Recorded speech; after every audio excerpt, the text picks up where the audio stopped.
అడుగును వాటికన్నా ఎక్కువగా దేవుడు హన్నాను బలపరిచినట్టుగా లేఖనాలు మనం చూస్తున్నాం. ఈరోజు what ever you want ask him. నీకున్న స్పిరిచువల్ నీడ్స్ దేవుణ్ణి అడుగు. నీకున్న ఆధ్యాత్మిక అవసరాలు ఏంటో ప్రభుతో చెప్పు.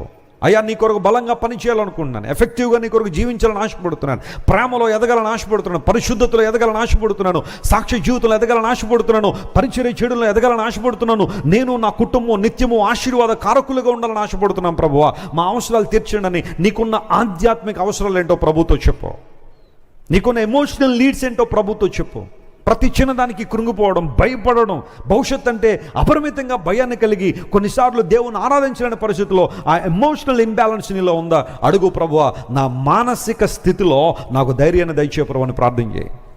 నీకున్న శారీరక అవసరాలు అడగడం తప్పేం కాదు. ఒక ఉద్యోగం కావాలా అడుగు, ఒక వ్యాపారంలో అభివృద్ధి కావాలా దేవుణ్ణి అడుగు, ఉద్యోగం జరిగించడానికి కావాల్సిన జ్ఞానం నీకు కావాలా దేవుణ్ణి అడుగు. ఆ తర్వాత ఒక వీసా కోసం నువ్వు ప్రార్థన చేస్తున్నావా, యూ కెన్ ఆస్క్ గాడ్. ఒక ఇంటి కోసం లేదా ఒక వివాహం కోసం, బిడ్డల కోసం నువ్వు అడుగుతున్నావా, whatever you ask in the name of Jesus, the Bible affirms that God gives us answers.